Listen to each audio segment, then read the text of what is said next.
சாய்பாபா உடலுக்கு விடிய விடிய மக்கள் அஞ்சலி. சொத்து விவகாரத்தை பாபா அறக்கட்டளையை முடிவு செய்ய அரசு விருப்பம்.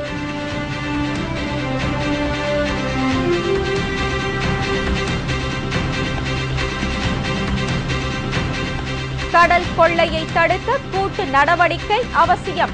குடியரசுத் தலைவர் பிரதீபா பாட்டீல் வலியுறுத்தல்.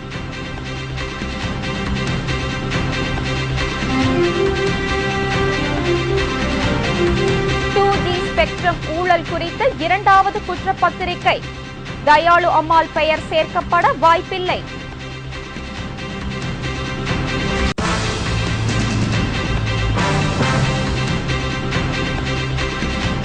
கல்வி கட்டணம் நிர்ணயம். தனியார் பள்ளி நிர்வாகிகளுடன் நீதிபதி ரவிராஜ பாண்டியன் ஆலோசனை.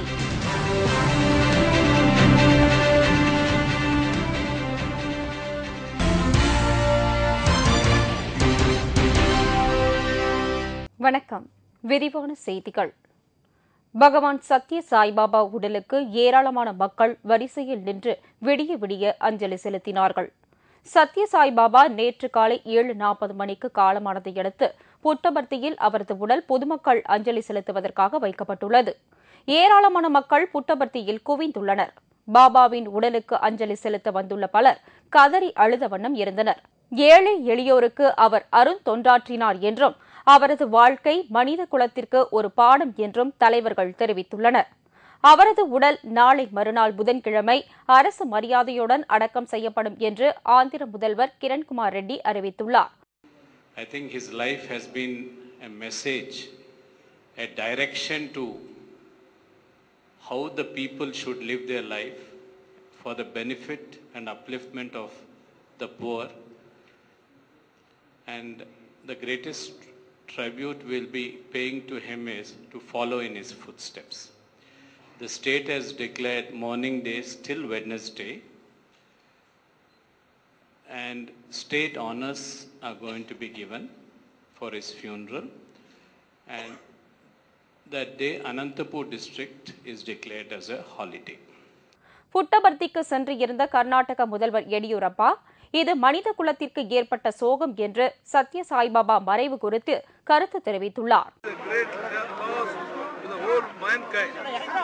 Commitment to the cause of depression and downtrodden his oratory and concept of divine prayer was unique.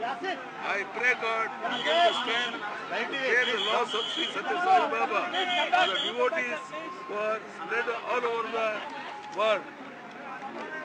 We have decided to observe 2 days state mourning on 25/4/2011 and 26/4/2011, that is Monday and Tuesday. அரசியல் தலைவர்கள், தொழிலதிபர்கள், திரைப்படத்துறையினர் திரண்டு வந்து பாபாவிற்கு அஞ்சலி செலுத்திய வண்ணம் உள்ளனர். சத்யசாய் அறக்கட்டளையை நிர்வகிப்பது யார் என்ற பிரச்சினையை அந்த அறக்கட்டளையின் முடிவிற்கே விட்டுவிட ஆந்திர அரசு தீர்மானித்துள்ளது. காமன்வெல்த் போட்டி ஊழல் தொடர்பாக போட்டி அமைப்பாளர் சுரேஷ் கல்மாடி இன்று கைது செய்யப்பட்டார். காமன்வெல்த் போட்டி நடத்துவதற்கான ஏற்பாடுகளை மேற்கொள்ளும் பொறுப்பு சுரேஷ் கல்மாடி தலைமையிலான குழுவிடம் ஒப்படைக்கப்பட்டது. இந்த ஏற்பாடுகளை செய்வதில் பல ஆயிரம் கோடி ரூபாய் ஊழல் நடந்ததாக குற்றச்சாட்டு எழுந்ததை அடுத்து சிபிஐ அதிகாரிகள் புலன் விசாரணை நடத்தினார்கள். சுரேஷ் கல்மாடி மற்றும் போட்டிக்குழு உறுப்பினர்களிடம் விசாரணை நடைபெற்றது. இதில் சிபிஐ அதிகாரிகள் கல்மாடியிடம் விசாரணை நடத்தினார்கள். இதையடுத்து சுரேஷ் கல்மாடி கைது செய்யப்பட்டார். அவர் நீதிமன்றத்தில் ஆஜர்படுத்தப்பட்டு பின்னர் சிறையில் அடைக்கப்படுவார். கடற்கொள்ளையை தடுப்பதற்கு பல்வேறு நாடுகளும் இணைந்து ஒருங்கிணைந்த நடவடிக்கைகளை மேற்கொள்ள வேண்டும் என்று குடியரசுத் தலைவர் பிரதீபா பாட்டீல் கேட்டுக் கொண்டுள்ளார். மொரீஷியஸ் தீவில் 5 நாள் சுற்றுப்பயணம் மேற்கொள்ள சென்று இருக்கும் குடியரசுத் தலைவர் செய்தியாளர்களிடம் பேசுகையில், கடந்த 4 ஆண்டுகளாக கடற்கொள்ளை அதிகரித்துள்ளதையும், சோமாலிய நாட்டு இளைஞர்கள் இயந்திர துப்பாக்கியுடன் கப்பல்களில் கொள்ளையடித்து வருவதையும் அவர் சுட்டிக்காட்டினார். மொரீஷியஸ் போன்ற நாடுகள் ஒருங்கிணைந்து இவற்றை தடுக்க முன்வர வேண்டும் என்று அவர் வலியுறுத்தினார்.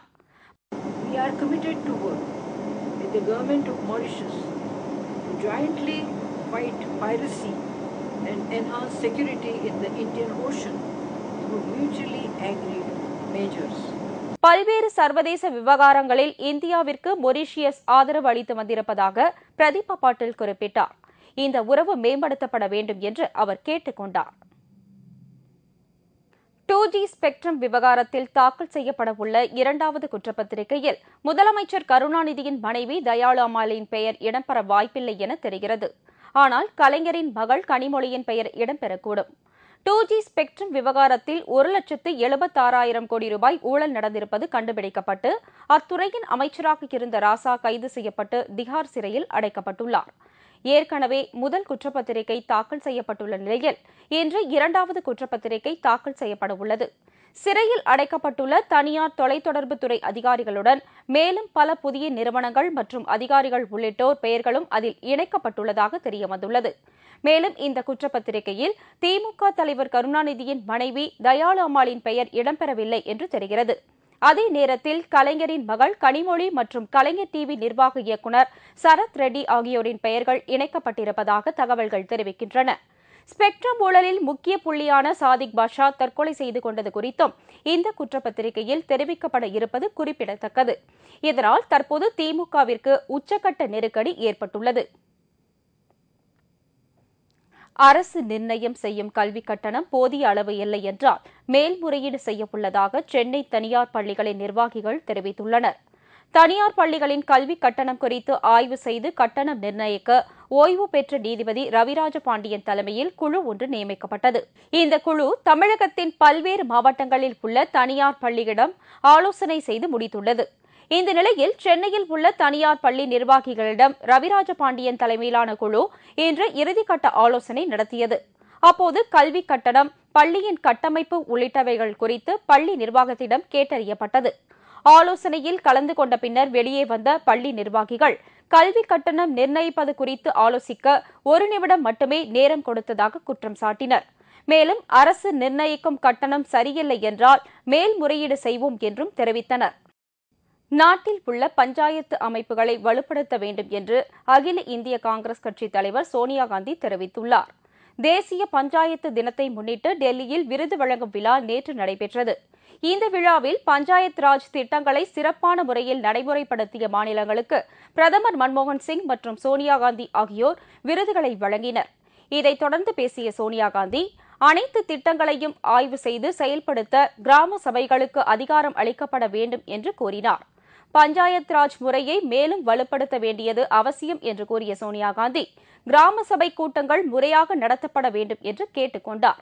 यूपीए की केंद्र सरकार ने डॉक्टर मनमोहन सिंह जी के नेतृत्व में पिछले 6-7 वर्षों में सामाजिक आर्थिक विकास और जनहित के अनेक व्यापक कार्यक्रम शुरू किए हैं. इन कार्यक्रमों का पूरा लाभ सभी लोगों को तभी मिल सकेगा जब पंचायत राज संस्थाएं मजबूत और सक्षम होंगी. சாதாரண மனிதனின் வாழ்க்கை தரத்தையும் சமூக பொருளாதார நிலையையும் மேம்படுத்த ஐக்கிய முற்போக்கு கூட்டணி அரசு பல நல்ல திட்டங்களை செயல்படுத்தி வருவதாகவும் அவர் குறிப்பிட்டார்.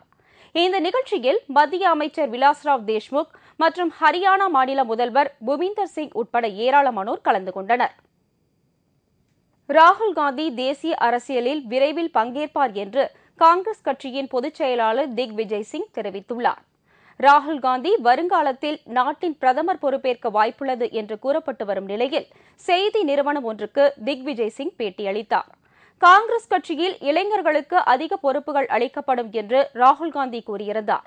ஆனால் அது தாமதமாவது ஏன் என்று கேட்கப்பட்டது. இளைஞர்களுக்கு பொறுப்புகள் அளிப்பதில் தாமதம் ஏற்படலாம், ஆனால் அது நிச்சயம் நடைமுறைப்படுத்தப்படும் என்று திக் விஜய் சிங் கூறினார். அப்போது ராகுல் காந்தியும் தேசிய அளவில் முக்கிய பொறுப்பேற்பார் என்று திக் விஜய் சிங் தெரிவித்தார். பிரதமர் குறித்தும் ஐக்கிய முற்போக்கு கூட்டணி குறித்த கேள்விகளுக்கு பதிலளித்த திக் விஜய் சிங், முந்தைய ஆட்சி காலத்தை விட தற்போது பிரதமர் தைரியமாகவும் முழு வீச்சிலும் செயல்பட்டு வருவதாக குறிப்பிட்டார். மேற்குவங்க அரசு அனைத்து துறைகளிலும் தோல்வி கண்டுவிட்டது என்ற பிரதமர் மன்மோகன் சிங் குற்றச்சாட்டுக்கு அம்மாநில முதல்வர் புத்ததேவ் பட்டாச்சார்யா மறுப்பு தெரிவித்துள்ளார். மேற்குவங்க மாநிலத்தில் சட்டப்பேரவை தேர்தலையொட்டி காங்கிரஸ், திரிணாமுல் காங்கிரஸ் கட்சி வேட்பாளர்களை ஆதரித்து பிரதமர் மன்மோகன் சிங் பிரச்சாரம் செய்தார். அப்போது மேற்கு வங்கத்தில் மார்க்சிஸ்ட் தலைமையிலான ஆட்சியை கடுமையாக தாக்கி பேசினார். மேலும் அனைத்து துறைகளிலும் இடதுசாரிகள் அரசு தோல்வி கண்டுவிட்டதாக குற்றம் சாட்டியிருந்தார். இதற்கு மறுப்பு தெரிவித்துள்ள புத்ததேவ் பட்டாச்சார்யா கொல்கத்தாவில் நேற்று செய்தியாளர்களை சந்தித்தார். பிரதமரின் கருத்து தமக்கு ஆச்சரியத்தை ஏற்படுத்தியுள்ளதாகவும் இந்த குற்றச்சாட்டை அவர் எப்போது கண்டறிந்தார் என்பது புரியவில்லை என்றும் அவர் கூறினார். வளர்ச்சி கூட்டங்களில் கலந்து கொள்ள தாம் டெல்லி செல்லும் போதெல்லாம் பிரதமர் இவ்வாறு கூறியது இல்லை என்றும் மாறாக மாநிலத்தில் அமையவிருக்கும் புதிய திட்டங்கள் குறித்து ஆர்வமாக கேட்டு தெரிந்து கொண்டதையும் அவர் நினைவு கூர்ந்தார். மேற்கு வங்க மாநிலத்தில் எழுத்தறிவு குறைவு என்ற பிரதமரின் மற்றொரு குற்றச்சாட்டுக்கு பதிலளித்த புத்ததேவ், மணிப்பூர் மற்றும் நாகாலாந்தை விட மேற்கு வங்கத்தில் 77% பேர் எழுத்தறிவு பெற்றவர்களாக உள்ளனர் என்று தெரிவித்தார். மேலும் நாட்டில் நிலவி வரும் விலைவாசி பற்றியோ ஊழல் பற்றியோ மாவோயிஸ்ட் பிரச்சினை பற்றியோ பிரதமர் மன்மோகன் சிங் வாய் திறக்காதது ஏன் என்றும் அவர் கேள்வி எழுப்பினார்.